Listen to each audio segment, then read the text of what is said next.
Hello, welcome to my channel. Feel free to like and subscribe if you're getting something out of this content. And if you're interested in private coaching for trauma, go to www.coachcat.org. And in this video today, what I'm going to talk about is empath, codependents, and their sort of connection to narcissists. So typically empaths are people that feel your pain. They are the ones that will be very loyal. Often they are very good at comforting people when they're sad. They're the friends that are going to laugh with you. They're going to cry with you. They tend to have a high degree of compassion for others. They tend to have, quite often empaths have a lot of friends because they're very compassionate people, and usually people can sense that. Empaths also tend to be very authentic. But aside from other people loving them, narcissists and sociopaths love empaths, and they love empath codependents. They tend to feed off the energy, sympathies, and caring nature of the empath. They, tend to suck them dry. They can drain them of all of their emotional resources, financial resources, physical resources, because an empath, and especially if you're a codependent empath, you can be, overly giving. You'll share with everyone. You'll give the last crumb of the cake to somebody. And what happens is, once, if a narcissist gets a hold of you, once a narcissist has drained sort of the empath or codependent of everything they have to give, and they're depleted, the narcissist will tend to discard them for a shiny new object. And they'll leave the empath once they've broken their spirit and sort of sucked them dry. In general, empaths are the opposite of narcissists in many ways. Narcissists tend to have no empathy or a massive impairment in their empathy. They thrive on the need. They have this need for admiration and worship and validation. Empaths tend to be highly sensitive and very in tune with other people's emotions. So this is a very non-reciprocal relationship because the narcissist benefits and the empath is the one who typically gets hurt because they overgive. They give, and give. Empaths tend to be emotional sponges. They absorb other people's emotions. Narcissists see empaths as someone who will do anything to please them and fulfill the narcissist's need for admiration, validation, comfort, support in a very selfless way. Having empathy means that your heart goes out to another person in pain and in joy. Empaths tend to have very big, kind hearts. They typically want what's best for everyone. They often will feel the emotions of others and energy and sometimes even physical symptoms in their bodies from other people. They don't necessarily have the normal defenses that even sort of normal people have that are not highly empathetic, right? So, these are people that just absorb other people's emotions. Empath thinks, if only I could give more, understand more, listen better, if only I could love better, if only I could communicate better, that my love and compassion is going to help this person, they're going to save this person. But this is a very losing proposition. When you're dealing with a narcissist, it just won't work because no amount of love and caring can fix or change a narcissist. And it's never enough for them because the narcissist sociopath, they have like an insatiable need for admiration, validation, and care. So there's no amount that they're ever going to be satisfied with. And in my opinion, it's actually dangerous. If you're an empath codependent, it's dangerous for you to fall in love with a narcissist because you are going to get hurt. If the person is a covert narcissist, then it can be very difficult for an empath codependent to see who they really are, and they can get hooked before they know what they're dealing with. Empaths tend to be healers. They have this ideology that their love is going to heal everyone around them, right? If they just love people. But narcissists cannot be healed by an empath's love. They just can't. They can't be healed by anyone's love. Narcissists lack the basic self-awareness to acknowledge that anything is wrong with them. So the good side is, if you're a codependent empath, you can get help around the codependence, right? Having a lot of empathy is a wonderful thing, but empathy without boundaries is a massive problem. So you've got to look at, or I should say you should consider looking at your codependence if you have that, and to start healing and learning some healthy boundaries. So codependent can get help. Unfortunately, narcissists rarely do because they don't think there's anything wrong with them. And they use projection to put all of their issues onto others rather than taking any personal responsibility for failures in their relationships. Narcissists can manipulate others to fall so deeply in love with them that it feels like you're giving up a piece of your soul and your heart to leave them, right? So this is a trauma bond. It's very, very strong. And of course, a narcissist is going to use every form of manipulation to get the empath and the codependent to stay for more abuse and neglect. And typically when that codependent is trying to escape, the narcissist will love bomb them back into this vortex.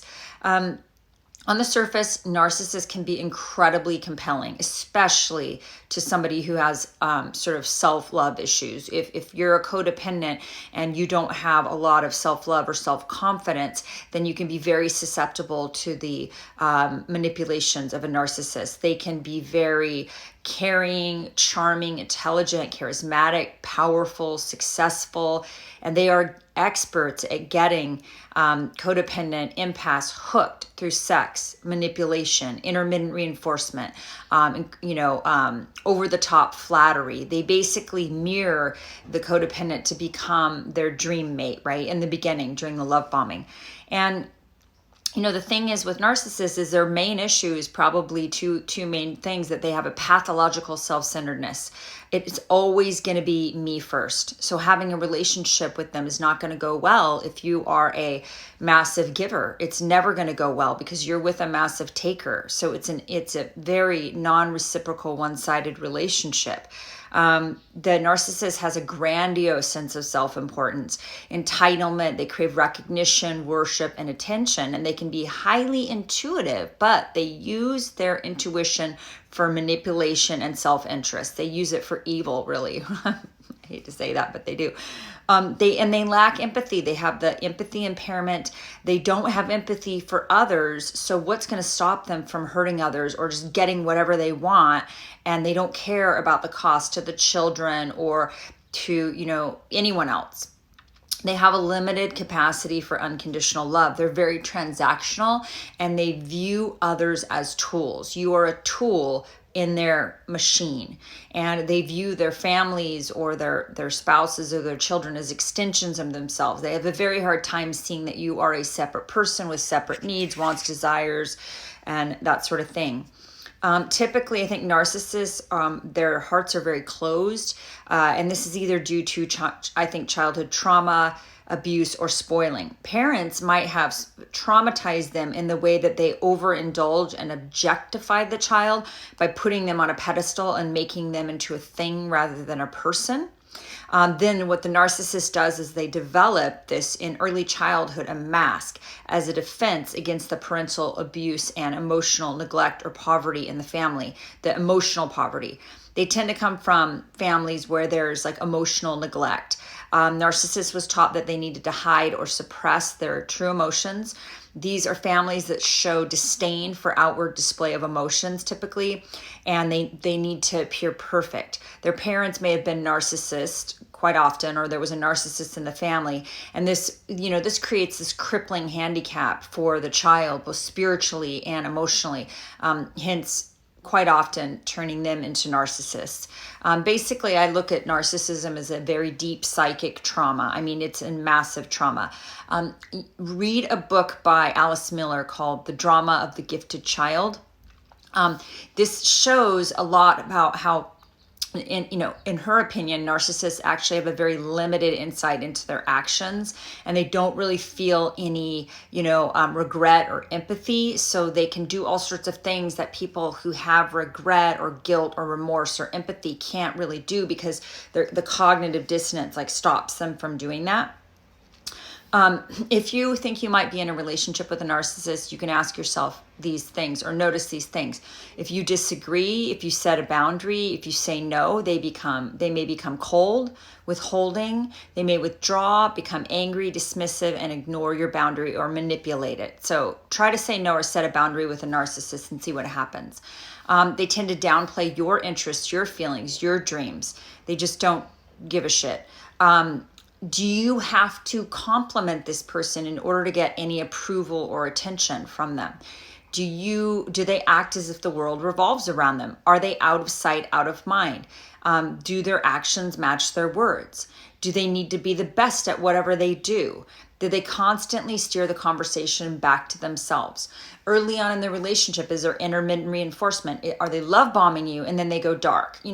Be very wary if you're communicating with somebody and they go dark. That to me is a huge red flag. Empaths try not to get into relationships. Empaths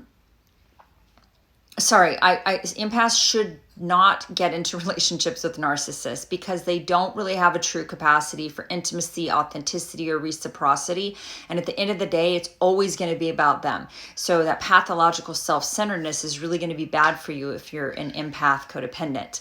Narcissists are not really capable of the give and take and compromise necessary for healthy reciprocal relationships.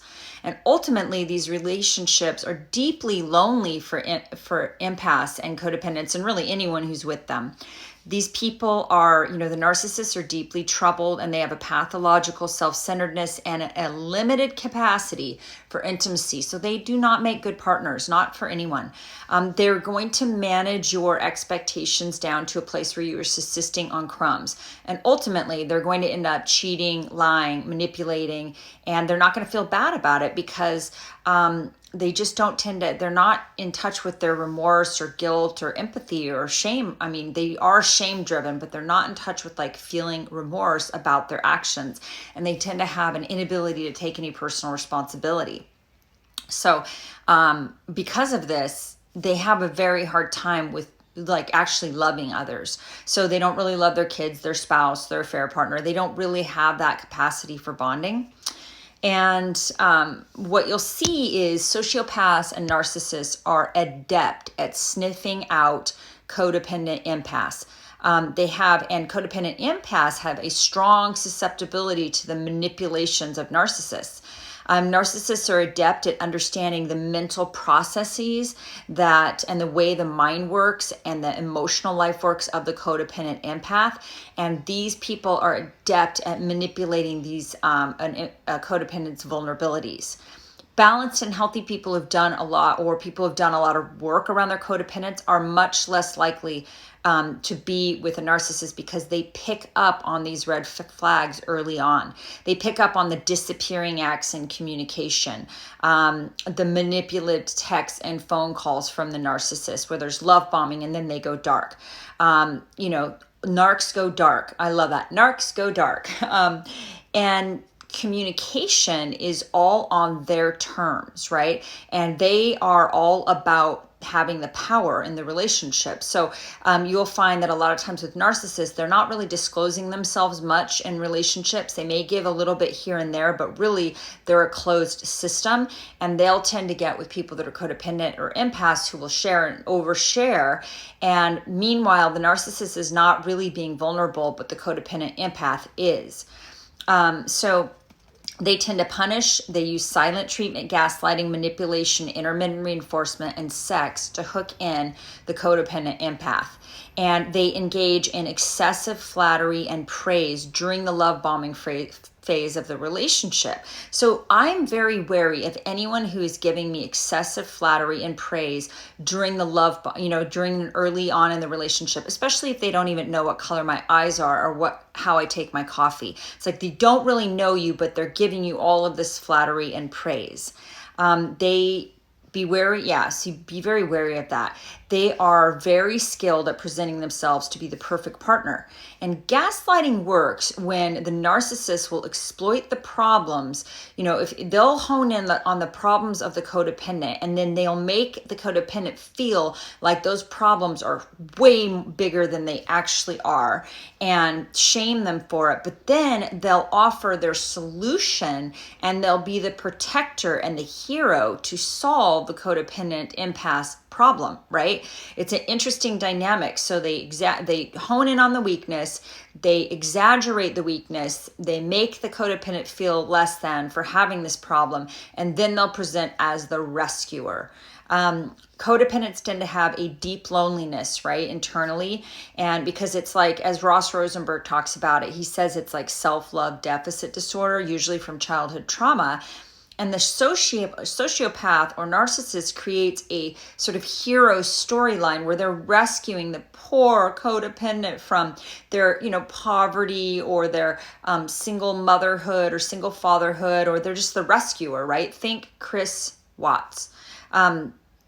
Sociopaths and narcissists don't tend to have any remorse or an off button when they lie. So they don't have what normal people have, which is cognitive dissonance when we lie. They just don't have that. So they are adept at lying. They'll lie with no cognitive dissonance. The